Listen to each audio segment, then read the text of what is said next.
Jonathan, to get us started, give me two truths and a lie, please, sir. Two truths and a lie. Okay. Um, Money can empower happiness. Hmm?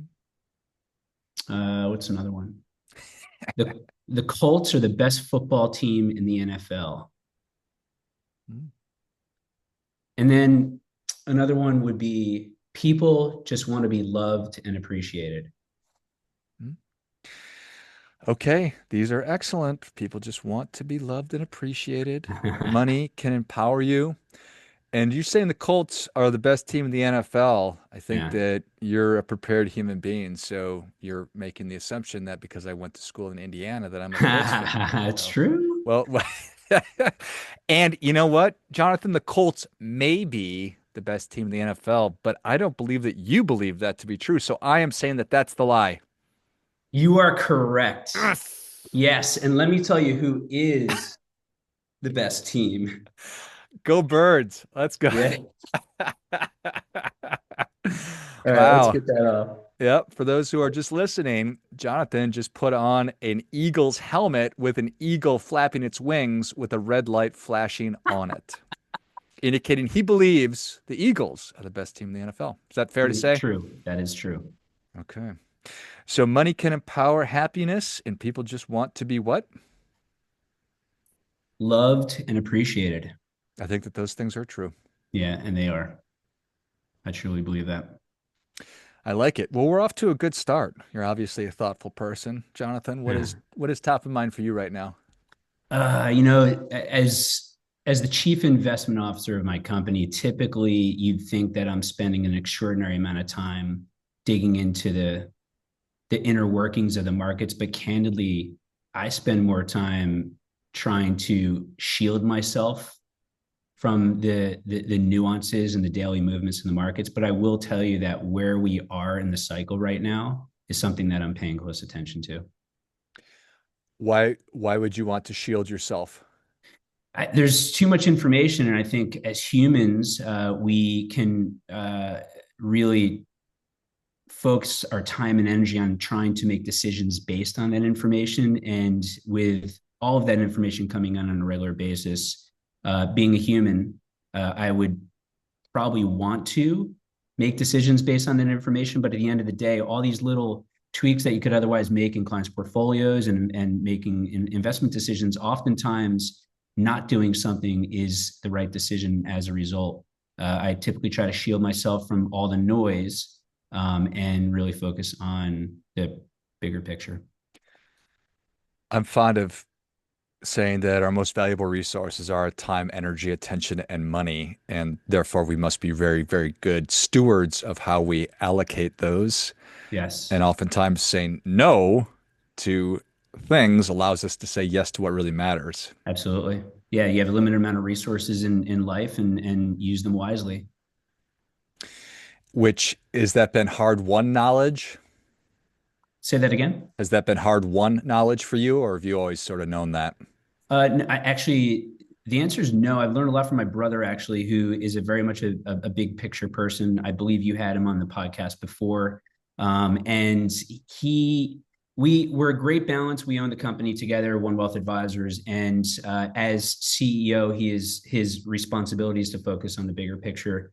And over the years, I've been very much focused on digging into the details and making sure every T is crossed and I is dotted, which we definitely do. But I am much more of a research person, but I've learned to appreciate the benefits of not necessarily getting in the weeds on every single little detail. Maybe following your heart instead of following the actual details, because sometimes the details you can spend too much time on them, and they'll lead you in the wrong direction anyway. So I have not always been that way. I've very much moved my entire career towards this idea of thinking bigger picture. Do you think that that's just a human thing? Is we feel like the more information we have, the more control that we have, but it's not true because that just leads to just too much complexity. Oh, the irony, because social media only delivers the littlest information as possible to get you to make the decision, right? And so, yes, I do feel as individuals, we want to get all the information, but at the end of the day, we're not necessarily willing to dig into the details. And as a result, we're making decisions based on as little information as possible that we're given, save for the beautiful scientists we have in the world and those who are really, really peeling back the onion. So there's a balance, of course. And I think through our decision-making process, we need to focus on the balance between looking at the bigger picture, developing a thesis, making sure that you're not using confirmation bias to support your thesis, actually looking at a variety of ways in which one can determine a potential outcome, and then ultimately coming to your conclusion. Which makes sense when you say it that way. But Yeah. it's so interesting, right? That there's so much information, but so little of it is valuable or even useful, and the rest is just. Yes. But I feel like I need to just be taking it in, but it's not helpful. Yeah. So I think if you choose a North Star on a topic, right, figure out what you truly believe in, whatever it is, your relationship with money, your choice in football teams, whatever it may be, and then support a thesis by looking at a variety of different topics. For me, when it comes to supporting my belief system that the Eagles are the best team in baseball, I don't do it just because I'm an Eagles fan, but I actually do look at the numbers, and it's actually not true. Cat out of the bag. The Eagles are probably the second or third best team when you look at the numbers. Nonetheless, when you're developing your thesis, look at a variety of different potential outcomes, support what your thesis is, and hopefully your thesis is actually true from what you otherwise believed in with that North Star. So would an example of my North Star be I want to become financially successful, and part of that will be I need to make investment decisions, and part of that is I want to be a value investor, or am I getting this wrong? Yes, and I think no matter what you choose from an investment perspective, as long as you follow some basic best practices in investing, I bet you can get 90+% of the way there. There's data to support that. But I believe more when it comes to one's relationship with money, if you follow some basic best practices, that you can actually develop a healthy relationship with money. So the investment part, which I think is what you're focused on, is maybe part of the picture. And if you really do want to be a successful investor, you can follow some basic best principles. But also, that is only part of one developing a healthy relationship with money. And so I think really where one can best succeed in life is not also by being a good investor, but also developing a healthy relationship with their money. A healthy relationship with money. So that means not giving it too much power, but giving it its due. What else does that mean? Well, we're all born with and are raised with a certain relationship, taught to have a certain relationship with money. And like any other therapy, I think developing a relationship with money, candidly, is similar to developing a relationship with other aspects in life, whether they're things or whether they're people. And so, if you can uncover and really look back to how you developed this relationship with money, for instance, if you're a spendthrift, if you're miserly, if you are afraid to spend money, you work from a place of scarcity. Well, why is that the case? Did your parents or grandparents come from a depression era situation? And if that's the case, how does that manifest itself into your daily decisions, even if you have all the money in the world, right? And we have clients that are like that. And alternatively, if you come from a background where you had all the money in the world, but right now, as entering into the workforce, for instance, you don't necessarily have all the money in the world, but you are still acting in that capacity, then you need to look back to your history, in my opinion, and really understand where that decision-making process came from. Which makes a lot of sense to me, and I appreciate that. It's exploring your relationship with money because you have one. We all do, just like We I all have a do. relationship with food and my significant other and Yes. entertainment and exercise. We have some kind of a relationship. Absolutely. Relationship with money, then introduce other people into that conversation. Some of the best work that we do are with families, not couples, of course. I just literally had 2 meetings yesterday with kids of clients who are both about to get married, and I had conversations with them and their fiance about how they can start thinking about developing a healthy relationship with money. Cat out of the bag. Most of it comes down to communication and giving a safe place without judgment in that conversation. But yes, introducing parents to the equation, and as parents are aging, having their children become a more dominant figure in the family decision-making process. As an example, going into a senior facility, very humbling experience for people, and how, for instance, the next generation is helping their parents move into that. So all of this, all of these life decisions have some connection directly or indirectly to one's relationship with money. And me, and as an individual, Yeah. I have to grapple with my personal relationship with money. And maybe I came from a family where there wasn't any money at all and we never talked about it. And when we did, it caused fights. And maybe then my wife has the opposite experience where they used money as a tool that allowed them to travel and give money to charity and they celebrated it. So us coming together, there's work to be done. Lots of work to be done and better to be done earlier, in the same way that we're never really sat, well, maybe in some religious situations you're sat down and talk about, how god's role can play God could play a role in your relationship, in marriage. But I don't really know of any other situation where one is being sat down to talk about the role money can play in having a positive relationship with each other. So actually, I think some of the best, like I said, some of the best work that we do comes into those types of conversations. It's so funny. We do have a tendency just to think about, okay, I need to have a budget and I need to worry about my investing. I need to put this much money in my 401k. And that's the extent of our financial literacy education or financial planning. But that's really just, that stuff's important, but not nearly as important as what you're talking about. I think it's the foundation. If you look at Maslow's hierarchy of needs, spend less, save more than you spend, right? Or spend less than you earn. Don't accrue a lot of debt, and when you do, make sure it's for the right reasons. Transportation, shelter, education, all great opportunities to accrue debt as long as it's done with intent. And then on top of that, yes, once you start to make a little bit of coin, for instance, in your 20s or 30s, God willing, then you can start to use some incremental decisions to your benefit, whether they're experiences, buying that thing that you otherwise weren't able to buy even 3 to 5 years before. It's funny. I just wrote down we pursue complexity, but we're looking at it in the wrong places. I'm watching financial TV and I'm checking out Kramer and Fast Yeah, Money and all that stuff, wanting to yeah. get the answers, but not relevant. But there's so much complexity going on in between my ears that I could spend the rest of my life just trying to suss all that out. Leave it to our industry to complicate things as much as possible. I come from a bank background. There's no shortage of product out there. There's no shortage of service. There's no shortage of new service product opportunity. That is part of the reason why, going back to the beginning of this conversation, one would think, as chief investment officer of my company, I spend my entire day looking at every piece of information out there. It's actually, I spend a good chunk of my day blocking out that information to make sure I can stay on track to what's most important. What we give our attention to is so critically important.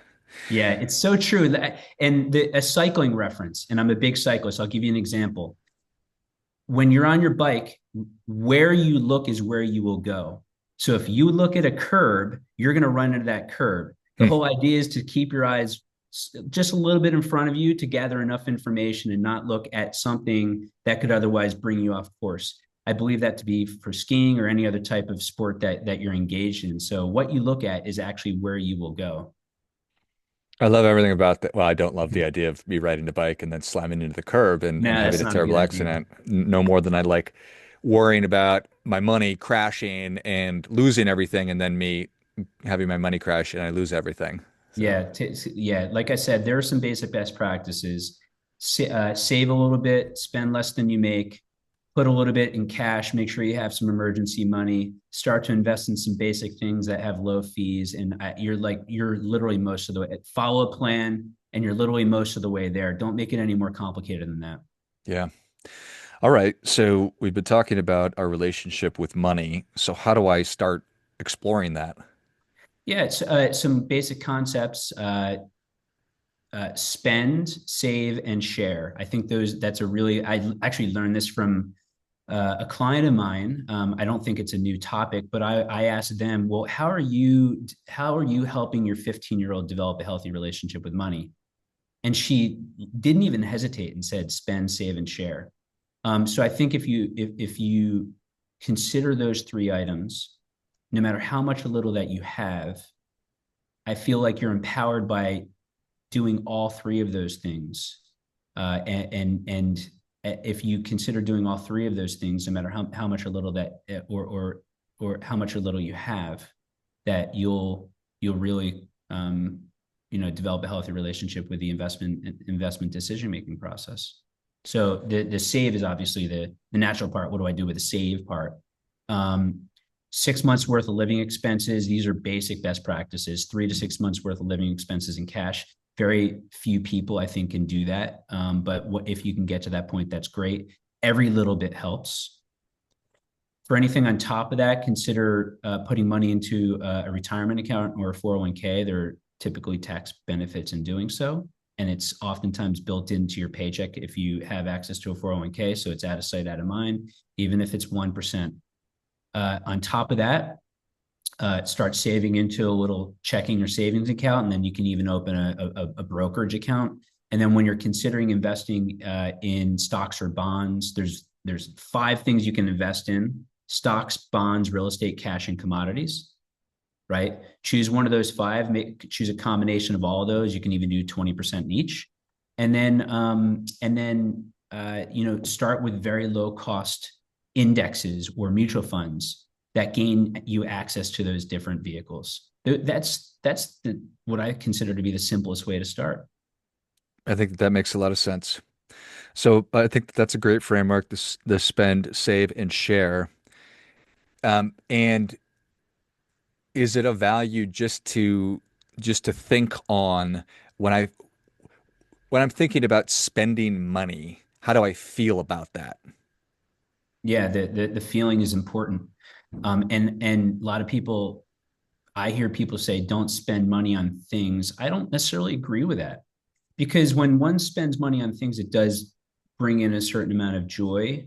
When one spends money on things, it could be the relationship that you're developing with a salesperson who actually may care about you and care about what you're spending money on. I'm not betting on it, but there is that possibility, developing that relationship. And so if you're spending money on things, make sure you're not spending more than you make. Experiences, obviously, I think are by far the most important thing one could spend money on to really empower themselves to develop that healthy relationship with money. And then sharing as much or as little. It could be it could be pulling over to the side of a corner where they're selling lemonade and sharing $1 to buy the lemonade, right? I think there's a feeling one can get from doing that. So if you're following those 3 principles, then I think you're most of the way there. Yeah, I love it. And I love when kids do lemonade stands. I always That's the always best. stop and do it. I want to promote entrepreneurship and all Yeah, that good stuff one of my favorite Charlie Brown episodes too, actually. for sure. So how you feel about those things and to your point, I'm not however you feel about it is good. Just because some people say that possessions are a bad thing doesn't mean that it is for you. You decide how what you value. It's your money. The Exactly. whole conversation is let's have a deeper understanding of how I interact with it, and if there's some negative or limiting belief that exists, then I can work to unravel that. Yeah, if it's the short-term mentality, it's the chemical reaction that you get. In the same way, like one could be the same chemical reaction from doing drugs. Clearly, you don't want that experience.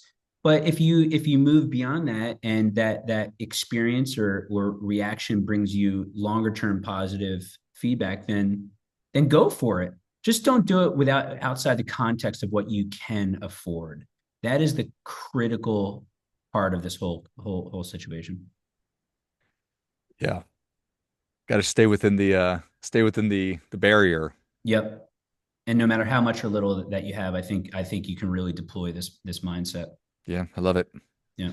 Well, Jonathan, you've already given us a lot, but we're ready for that difference making tip. What do you have for The us? difference making tip. Yeah, I'll give you one. Pause the podcast right now. Go to your text app and send a text to somebody that you haven't talked to in quite some time. They're going to love hearing from you. Well, I think that is great stuff. That definitely gets it. Come on. Isn't that the truth, brother? I Yeah, mean, it you really know, is. we all want to hear from each other. We all carry around a little bit of guilt because we've done a poor job staying in touch with each other. Yeah, But because we all feel that way when they get your text, it's gonna brighten their day for sure. I love it. totally. And what I would say is I'm not really on social media, but what I've seen is that those who are being responded to are the ones who are given that communication via social media. I would encourage you to not to just literally think about somebody off of social media. So one person that you haven't talked to in quite some time who's probably still in your phone or on your computer, right? And reach out to them and say hello. Love it. Yeah. Well, Jonathan, thank you so much for coming on. Where can people learn more about you? How can they engage with you? Thanks, George. Onewealth.net.